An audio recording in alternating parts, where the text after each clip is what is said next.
Born Rodolfo Pietro Filiberto Raffaello Guglielmi di Valentina d'Antonguola in Castellaneta, Italy, in 1895, the boy who would become the ultimate screen lover arrived in New York in 1913 with little money and, just a few prospects. He worked as a gardener and a taxi dancer before finding his way into Hollywood as an extra, often cast as an exotic villain because of his foreign looks.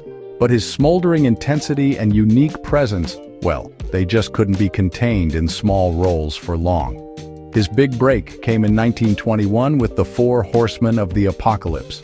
As Julio Desnoyers, the passionate Argentinian tango dancer turned war hero, he set the screen on fire. In one unforgettable scene, he performed a tango that became a global sensation, really embodying a new, raw form of masculinity and sensuality that audiences had never seen before.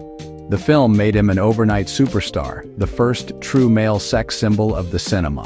He solidified this image that same year in The Sheik, playing the desert prince Ahmed Ben Hassan, who kidnaps a headstrong Englishwoman. The role defined him forever. With his burning gaze, sleek hair, and exotic costumes, he became the archetype of the Latin lover, a figure of dangerous romance and forbidden passion. Women adored him, men imitated him, and his name became synonymous with desire. But this massive fame came with a price. The press often mocked his androgynous style, criticizing his slick-back hair and his use of powder, questioning his masculinity. He was a complex man off-screen, an intellectual who wrote poetry, a lover of animals and gardening, yet trapped by the very image that made him famous.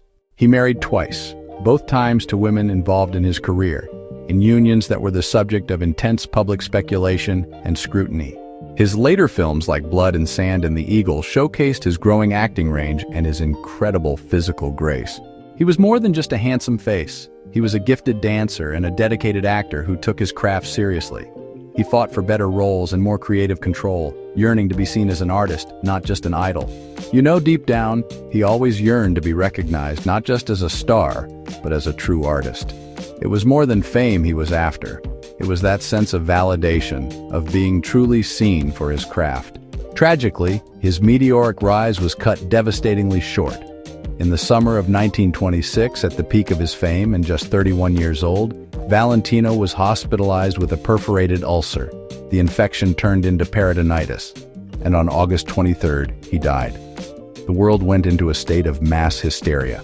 Tens of thousands of grief-stricken fans, mostly women, mobbed his funeral in New York, and reports of suicides filled the newspapers. The legend of Rudolph Valentino was cemented in tragedy. A curious fact is that he was actually an accomplished tango dancer long before his fame, and, he helped popularize the dance all over the world. He also authored a book of poetry titled Daydreams. Then, there's the mysterious Lady in Black who began visiting his grave on the anniversary of his death, a tradition that was continued by different women for decades. He was even embroiled in a pretty famous scandal over a pink powder puff newspaper article that, attacked his masculinity. And let's not forget, he owned a beloved Great Dane named Kabar, who was his constant companion. Rudolph Valentino was more than a movie star. Honestly, he was a phenomenon. In just 5 years, he redefined male sexuality on screen and became cinema's first icon of tragic romance. A legacy of passion and mystery that, burns as brightly today as it did a century ago.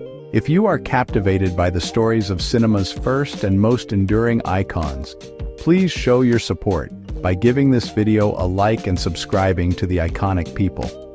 We explore the lives of the legendary figures who defined stardom, and let us know in the comments which unforgettable star we should feature next.